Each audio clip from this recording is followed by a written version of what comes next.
All right, first taste, Dunkel.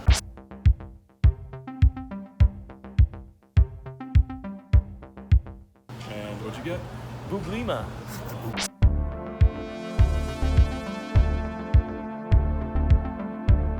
Bublima. That's the Bublima. Cheers, buddy. Cheers, man.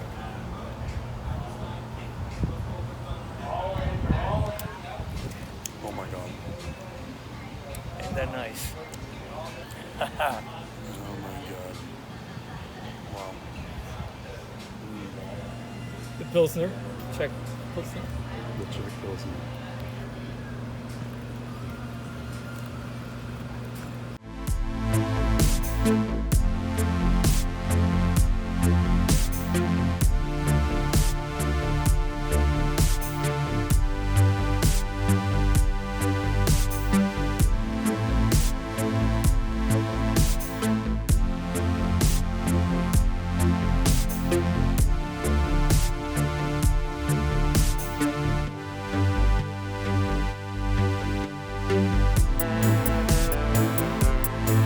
So waiting for the slow pour.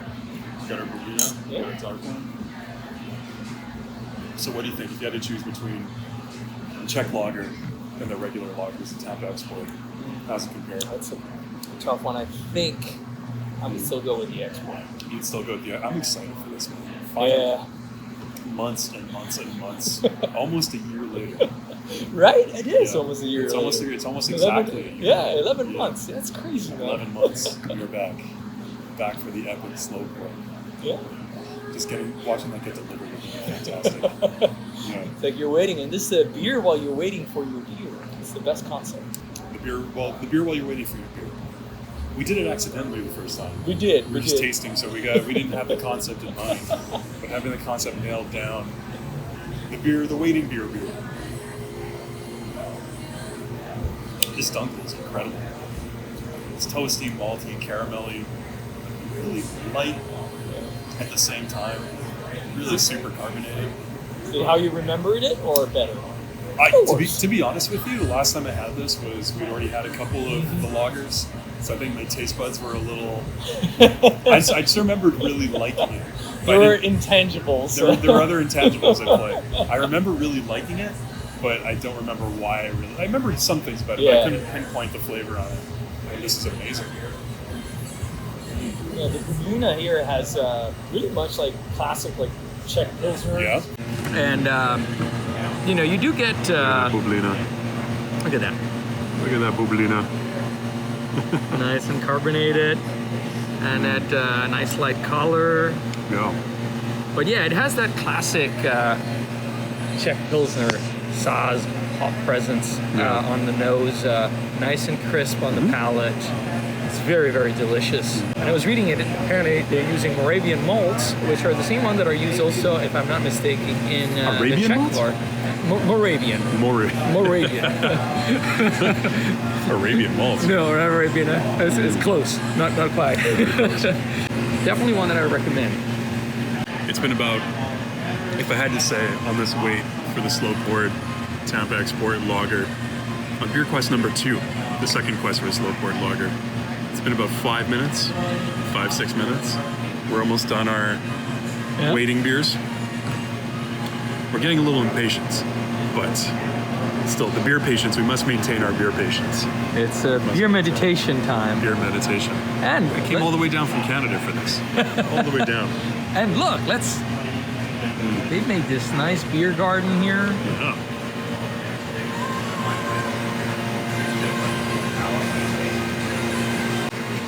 The door where the slow pour lager is going to come from. Yeah, sorry, you were saying, look at the kegs there. Yeah. I wonder how many bars there are around Tampa that actually serve Barriehaus beers on tap. Have you ever seen it? I have not, but I'll be honest, I haven't been going out too much. Exactly, yeah. But You're that's a not bar good hopping question. around Tampa every day? No, not recently. Been busy in the Beer Brackets pub. Yeah, exactly. In our own pub. The Beer Brackets pub. And this Dunkel. I'm happy I started with this. Is it coming? I think I saw the slow beers. It might have been somebody else's beers. We'll see. I don't know, it might be a false slow beer alarm. We're going on minute number 700 right now. waiting for our slow pours. Glasses are empty. Our glasses are empty. Our pre-beers are empty. Where's the slow pour? Is it going to be stolen again? Here it comes. Here it comes. Look at that. Okay. All that work and that fan blew the top right off. Oh, that's all right. It's all good, So buddy. sorry. It's all good, okay, man.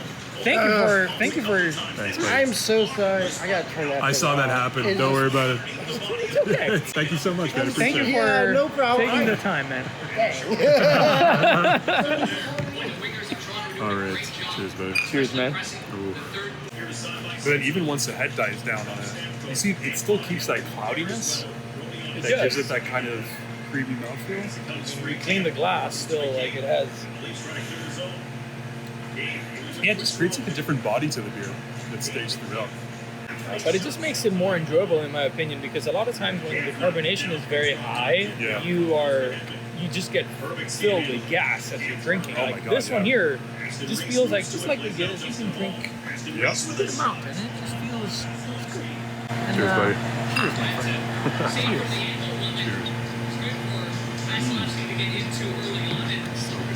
So, I mean, things can happen here. Like, I haven't been out in a bit. Oh! Oh. 25 seconds later. Yeah, for me, this one here is a 3, and I'll tell you why. It just has like all the elements that you want from a lager. It has like the hop presence, it has the cracker presence, and they're all equally balanced. What do you think, my friend? Same. It's got that crackery bready aroma. It's a little bit of hop. It's delicious. It's like you can see what's going on out here. You got our beers. You got the Tampa Toronto game going on over there. Playoff game. And there is nobody. Well, there's one guy. One fair beer explorer. Cheers, beer explorer. So the mouthfeel to me is a 3 because I have never had anything like this. It's better than a wheat beer, Yeah. but it's different compared to Guinness, and it's unique. So, Definitely. cheers! Cheers. Woo. I just switched to Verizon. So you got an awesome network. Download the app and use promo code SKATE. Matthew Nyes didn't play game 1 of this series, got his chance when Michael Bunting was suspended for 3 games, and Nyes has forced Shell to keep the key in the lineup. Bunting suspension over Hanger, but he is still in the press. So I've seen these around Tampa before. I've seen these vending machines. I don't know. It's I live here. There's a mix of stuff. There's some bags that have sort of like the rolling papers and a lighter in them. There's some that have Okay, and yes. then there's some that have just like random things in them, like a good luck horseshoe. It's kind of like a mix of random things. Okay, and then I've seen them too. Okay, I lied. I know what you're talking about. Cheers, Matty. Yeah, I always wonder about places like this that on a Thursday night, it's open. Sure, you're only paying 1 or 2 employees, but nobody in here, which is unfortunate. It's almost criminal because the beers are fantastic. But then, like, just the fact that, like, how much income do you need to have from regular people coming through and ordering beers? Because it's like 6 p.m., 7 p.m. at this point. There's maybe 2 people in this place, again, which is criminal. There should be so many more people in this place right now. It's only beer crusaders. It's only the beer crusaders. Exactly. But, like, so I wonder, little microbreweries like this, are they dependent on their can sales at this point, or on whatever kegs that they might be selling to bars? How dependent are they on the actual in-house sales on a night? If you have, like, on a Thursday night, the place being kind of empty on a regular basis. I'm always curious about that kind of thing when it comes to microbreweries. And you're right, and I do think that not again, like I don't go out often, but I've been. What are you trying to say? But I've been here a couple of times, like Yeah. during the week, and normally it is busier than this. I It's think normally busier than this. That's I think true. like the fact that the game we're currently in Tampa, and there's a hockey game going on. Like There is so, a hockey game going on. So I think that might play into it. Yeah, I think so too. A little bit. Normally, like the few times I've You don't been think people would come here to watch the game? Last time we were here, people were coming to watch the game. They were. Yeah. I think it depends a little bit, but Depends a little bit. It depends a little bit, but I Yeah. definitely think that there is like a factor. What is that thing? Oh my god! And There's crazy bugs here in Tampa. Man. that might be a factor. Looks like a black dragonfly. That might be a factor. That might be a factor. I But, don't know what that thing was. It's fine. Like they're Yeah. just like little friends that float around. You get used to them. Yeah, I'm sure. But no, it's fascinating, because there's a lot of factors that get into, like when you're opening a small business, which is obviously Yeah. making delicious beers like this. Like you would hope that they would be in business for a long time. I guess like the message here is like maybe go out more often Maybe, and yeah. enjoy good beers when you know that they are out there. I wonder, like, you know how when we did that talk with Johnny from the Craft Beer Channel, and he was talking about how, like, the pub industry is kind of dying in the UK a little bit for a whole bunch of different factors. But I wonder if people are just not going out as much with the rise in the cost of living, with inflation that's really hitting North America, and it seems like the UK and Europe pretty hard too. I wonder if, like, how places like this are coping with that. But it's not like this place is always dead, obviously. They're doing well on their weekends. It's packed. Certain nights of the week is packed. But that kind of thing always fascinates me. Is it, like, as a possible, thinking about the business owners, like, how do you, on a night like, is it even worth it? Kind of like being open? Well, I think it's more about consistency, like being there and having the presence. Like, I mean, for us, for example, like you're coming from out of town, and we knew about this place, and we knew the quality of the beer. Yeah. So being able to say, hey, we're going to go to the Barriehaus because they are open. Yeah. I think that has to do with it, and maybe that's a good point. That's a good point. For them, like right now, like they're not like on sales. If you look at it, it's not making a perspective, but we are here and we are enjoying it, and we're very happy that they're open. Oh my God, it would have been. Can you imagine like if we showed came up and they were over here closed? and like they said, "Oh, sorry, we're closed." Where's that pretzel? I'm dying for that pretzel. It's the wait time, my friend. It's like the lager. The best things require patience. I think, They right? do. It's meditation. All the best things in life require patience. The slow poured lagers, the pretzels. It's all about the wait time.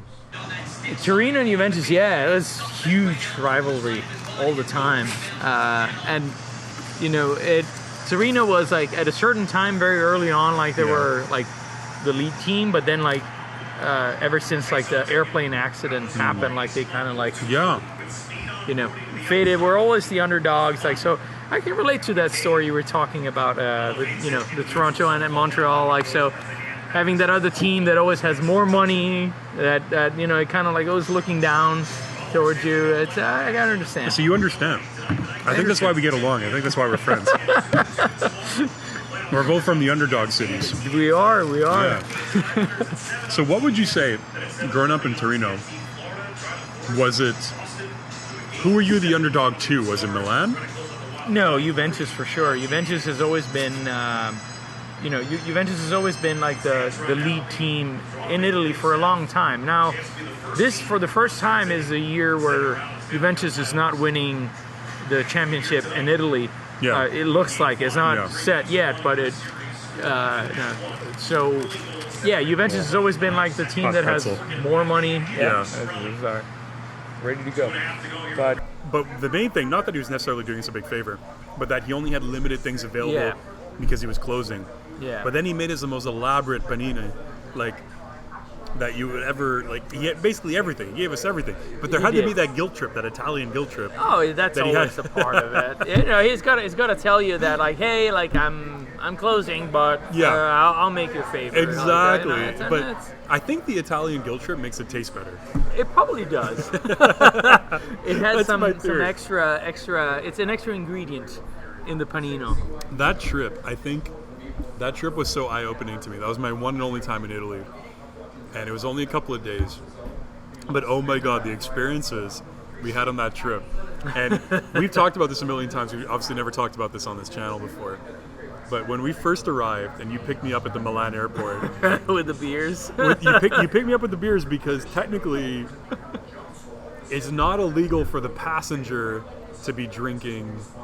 You could be drinking as a driver, but as long as you're you're under the alcohol limit. Exactly. Yeah. There you go. I mean, I've never experimented, and I don't want to try with experimenting with it.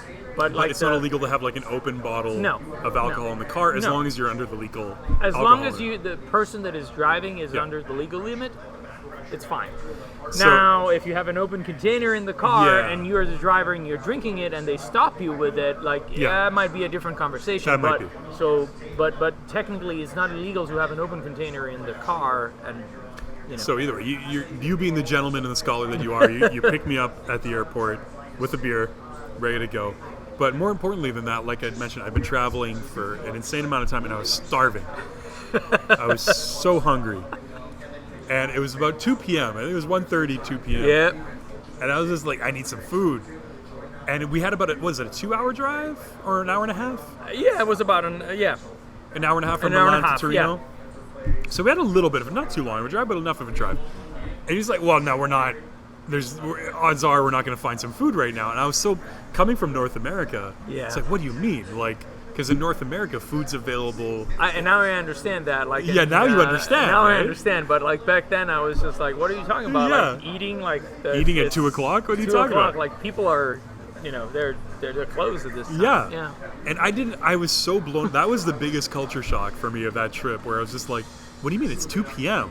Yeah. What do you mean you can't get food?" No, it's closed. And now you're living in North America, like you said. I'm sure you understand. No, I understand that. Like it's in the recent trip we went back. Like I was also like, oh, I got to remember that there's an adjustment here to be made. But people there, like around 1:30, that's the latest they serve lunch. So if you get 2, that's it. Like most places are closed. One of the most memorable experiences I have, probably my life. Okay, that's a big one.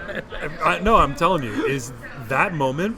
So I don't remember what town that was where we found that cafe that was open. Avigliana. Avigliano? Yeah, Avigliana.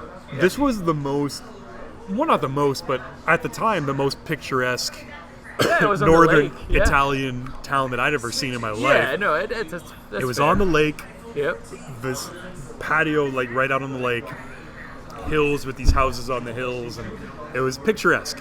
And it was this beautiful old house that this cafe was in. And I remember you're like, this place might be open. I know this place. I think this place might be open. And because we checked a couple of places, they're all closed. 2 p.m., all closed. We stop at this place, and we go inside. And this guy, it was like a shrine to all these like toys that he had collected. Yeah, I remember that. You remember that? And he had like the figurines and like comic books and everything. Like the walls were covered from beginning to end. And he had all these things plastered up on and you could tell it was like this guy's. Yeah, it's his passion. It was like his passion. It was like his man cave, this cafe that he ran, right? And his mother was in the back. And I remember we went up and you started talking to him in Italian, being like, we want to get some food. And I remember his reaction. Yeah. He was like, "What are you talking about? You want food? You want a coffee?" And he's like, "You want sambuca?" Yeah. Because we did. You have to try. Yeah, and we did a couple of shots of. We drank some sambuca. Well, we had some sambuca. We tried some grappa. We tried some grappa. Yeah, but we did have a sandwich. We did have like a. No, it was grappa, not sambuca. Sorry, it was grappa. Didn't we? No, it was probably only grappa. Yeah, it was grappa. Yeah, no, we tried different grappas. But then he was like, "I can make you a toast." Yes, a toast. That's usually most bars will allow that. Like they will allow it. Yeah, they will like let it slide. Like if you ask, like. And the toast was just like a ham and cheese. Yeah, that's it. Sandwich, just like pressed. It's basically like a grilled cheese sandwich with ham. That's what it is. They'll allow that. But I remember when he agreed to that. He was like yelling at his mom who was in the kitchen. Yeah, she was probably like going back to sleep. Like, that's it. She was probably going to bed. Mm-hmm. And he's yelling at her in the kitchen in the back. And she's yelling back. And those things are, "Okay, now make some toast." And it was it was like white Wonder Bread just with like Yep. ham and cheese in like a panini press. Yep. And just like cut diagonally down the middle. Yep. And it was the greatest thing because I was so hungry. It was the most delicious Well, I'm thing. happy And you had after it. doing like 4 shots of grappa too at that point. And the guy was so happy that we were ordering grappa because there was Oh yeah. there was nobody in that place aside. There was one old man sitting at a table not drinking it. He was just watching like whatever was on the TV. Wasn't paying for anything, just hanging out, right? Yeah. And he was so happy that people were in there. He thought like it. That's probably why he made us a sandwich Yeah. because we were ordering other stuff. Like it's weird. Like that time Yeah. frame in Italy after you're done with lunch, it's for bars is kind of like a slow time. So it's if you get customers there, it's weird. It's weird, yeah. So Nobody's you kinda- going out at 2 p.m. on a Thursday to exactly. get food. So you kind of have to explain the situation, Yeah. and usually they're understanding. Yeah. That's one good thing about Italians is that once you explain the situation, they're pretty understanding about Yeah, it. yeah. But for sure. Very coming, understanding people. coming as a tourist, especially from North America, now that I've lived here for some time, I understand the confusion because you're coming there and say, what are you talking about? It's 2 p.m. Like that's lunchtime. Like, well, no, that's afternoon for them. That they're done with lunch. But that's the thing, everything shuts down. Yeah. And I remember we went into downtown Torino at one Yeah. point. There's a good pizzeria that I really want you to try. Yeah. I don't remember what time. It was early afternoon. I don't remember what time exactly. But they were shutting down because they'd done their lunch service. Yep. And I remember the guys were like packing the chairs up outside. Yep. And you're just like, oh, you guys are closing? Can we get a pizza? They're like, no. No, It's like, it's and I'm done. like, it's like 1 o'clock on a Saturday. Can we not get some food here?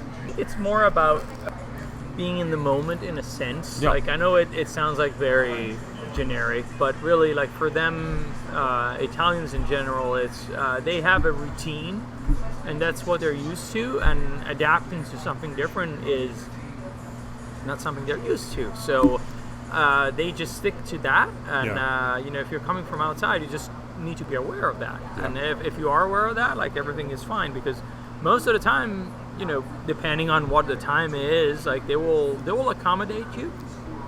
But if it's too far off, like we were in our trip, like they would just say, "I'm sorry," And a lot of times, like this happened to me recently on a trip back. We went with some friends. Like we were like, okay, we were kind of.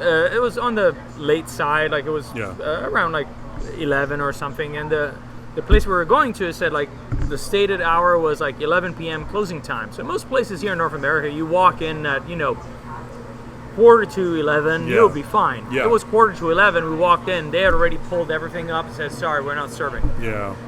So it's just a different mentality of how things are. You need to have grown up there to understand it in a sense. Sure. But I'm happy that you had a good experience, my friend. Like, I that's did. the most oh important my God, thing. Man. I did. That was such a unique trip. I That's the most important thing. think we need new beers. Yeah, we're out of beers. Okay. My turn to go get them? All right. This is the maibock. It's getting a little dark out, but our beer adventure continues. This is the maibock in our tiny little tasting flutes. Those are tiny beer bracket glasses. Very, extremely tiny beer black glasses. They might Cheers, look buddy. bigger if we go closer. Yeah, if we go closer, it makes it appear a little bigger. You feel a little better about ourselves.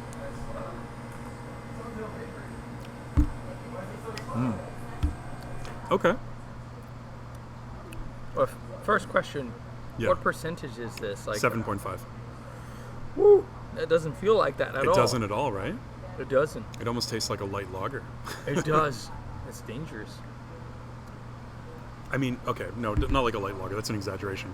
But I mean, definitely doesn't taste 7.5. It does taste like a There's flavor to it. It's hefty. It does, especially But- if on the finish you get a little bit of but it's I wouldn't have guessed like 7.5. I never would have guessed 7.5 on this No, one. probably Definitely not. 5, maybe 6, but Oh, it's got like it's got a bit of like a strong alcohol kick on the end of it. You getting that too? the end is where it comes through, but Yeah, it shines through. it shines through in the finish there. Yeah, it's still good. All their beers are of a certain quality, so there's no negatives here.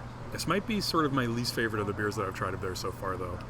Well, it's significantly different than anything else I think that at least I've had. Like it I think this is more thought for that type of I don't have a lot of experience with maibock in general, but Same, yeah. Unfortunately, I don't. it does have a little bit more of that presence on the, but still, like, it's very drinkable. I mean, especially, you know, now we've had like a couple of other drinks. Like, it does feel like very refreshing. It does have a little bit of that alcohol presence in it. It does, right? A little bit of that alcohol sting on the end of it. Still, thank you, my friend. So, well, thanks Z-Biotics. Yes. Always take your Z-Biotics. Yeah, don't forget about that. That's Yeah, important. they're buying us beers. So what would you say, I've given you kind of like my highlights of my Italy trips. What would you say are some of the moments that stood out to you in your Canada trips? Ooh, that's a good question, my friend. So, you know, I've been lucky enough to have been visiting you in a couple of different cities in Italy. Now, we did do a couple of different cities in your trip in Italy, but it was the same trip. So it was like, you know, probably all like together. Like for me, it was like a time in between. So allowed me to see different aspects of it. I think my favorite experience was coming to visit you in Montreal. Yeah. I still think, like, when I think about Canada, I think about Montreal. When you stayed at that Airbnb in Little Italy? Yes, Yeah. but the whole experience, I mean, that was amazing for many different things. Like, seeing how much Italian culture is in Montreal, like, was, you know, shocking for me as an Italian. But I will say that the experience itself of being in Montreal, of how many similarities there are to Europe in the food culture, dining culture, but also like walking around with you, having grown up there and you showing me those places. I think that to me was like one of the most beautiful experiences, like being with a local person that like knows and has grown up there. And you know, we went to the bagel places. St. Peter Bagel. Those I mean, to me, like, those small things were worth the trip. Obviously, seeing you was like the main reason, but those were, you know, just added bonuses that I wasn't expecting. Those are the moments, right? That's what you kind of, when you're traveling, that's what you're looking for. I agree. It's like me in the Paninoteca after the Juventus game. It's like something small, you would think it's just a food truck on the side of the road. But for somebody visiting from somewhere else, those kinds of unique experiences that a local would have, I mean, that's what makes a traveling experience, I think. I remember you telling me that you went into, I don't know if you remember this place. It was right by the Airbnb that you were staying at, Cafe Italia. Yes. On Saint Laurent that Boulevard. very, very clearly. On St. Lawrence Boulevard. And you said you walked into there and you looked at the decor they had on the walls. They had like that faded picture of like the Italian World Cup winning team from like the 70s. It was actually a picture of the Grande Torino.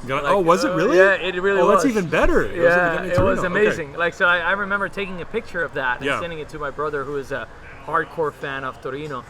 And he was just like, "Where are you?" Like, and I said, "Like, I'm, you know, in a bar in Montreal." And I was like, "What?" He was very surprised. Like, it's a pretty special moment. But sorry, continue. No, I mean, I remember you telling me about that and how, oh, there you go, Tampa, 2-1. Coming back. I remember, and I was so excited the first time you came to Montreal. I was so excited to hear your interpretation of it. Yeah. Because I knew how much of like an Italian influence there was. There is. And walking in that bar, I remember, you know, I was there with my wife. We walked in and I was just like, you know, thinking, oh, let's go get a coffee. And I walked in and everybody was speaking in Italian. And I just walked up and asked for a coffee. And you walk up to the bar and you can order an espresso at the bar. Exactly. Which I immediately switched to the Italian, Italian mode. And my wife was just like, "What are you doing? Like, you gotta." I said, "No, they understand. Like, you know, it's like we were.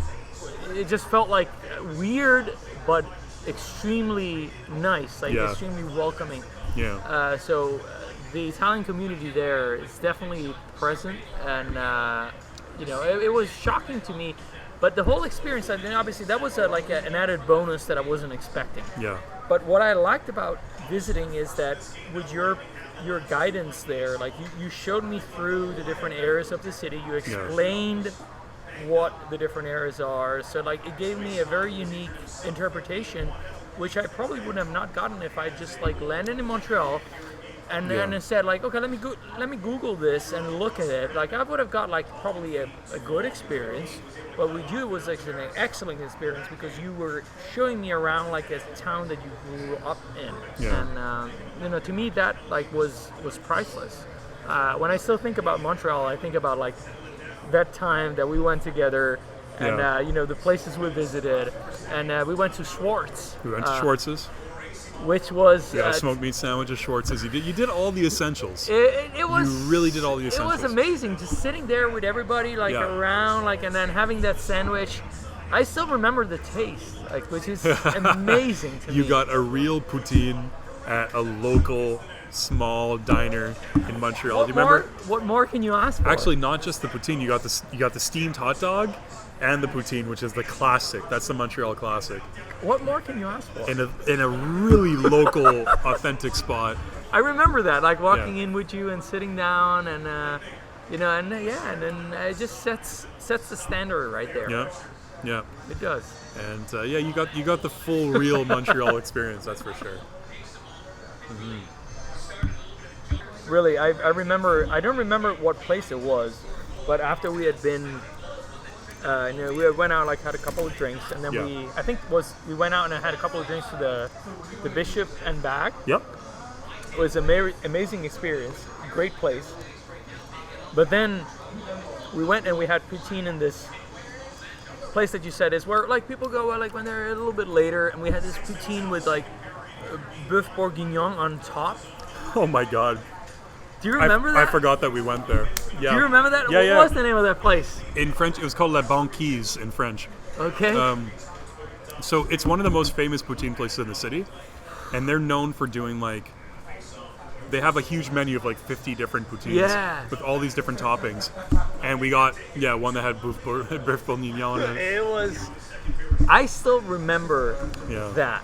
The flavor and the and I remember I was tipsy at that point obviously, but I do remember it was that flavor and that experience was so potent that I kind of like sobered up and it somehow like stuck into my memory. I remember you sitting in the booth and just went, oh my God. Oh my God. And this was after like a night of, because we went to a cocktail competition. We did. Yeah. So the Bishop and Bag. At that Bishop and Bag, what they did, and I don't know if they still do that, but on certain nights, they would bring in bartenders from different bars around the city, and they'd have a cocktail competition. Be like, you make your best cocktail. Yep. And so there'd be two, and you'd pay, I think it was like $30 or something, and you'd get two really strong, elaborate cocktails, and that you had to judge. You had to fill like a score sheet. With with the score, and say which one you like better, and then there'd be a winner at the end of it. Maybe it was 4 in total. I think there was 2 rounds. Anyways, whatever it was. But yeah, we'd had some drinks. We had some drinks, yeah. And so at the end of the night, you're like, I need something to just soak up all this alcohol. And that's the Montreal classic. You go get a poutine somewhere, and that's I don't know, dude. Like, I just think that experience to me was just like quintessential. And if you were asking me and said like, would you go back to Montreal? 100%. Well, you're gonna be coming back. Of course. Now I know you're. We're gonna be moving there. Of course, but just like as an advertisement, if that was one. That was one, yeah. Yeah, God, I would say too good. there are really so many cool places and so many cool things, and I don't know, like to me, the fact that you were able like to guide me through that experience, like to me that was amazing. So I so thank you for that, and it was well done. Thank you for guiding me through Italy. Well, it's just a small tour. We'll be doing some more. I'm sure we will. I'm sure we will. Well, we're done with our giant mugs here. So my turn, my friend.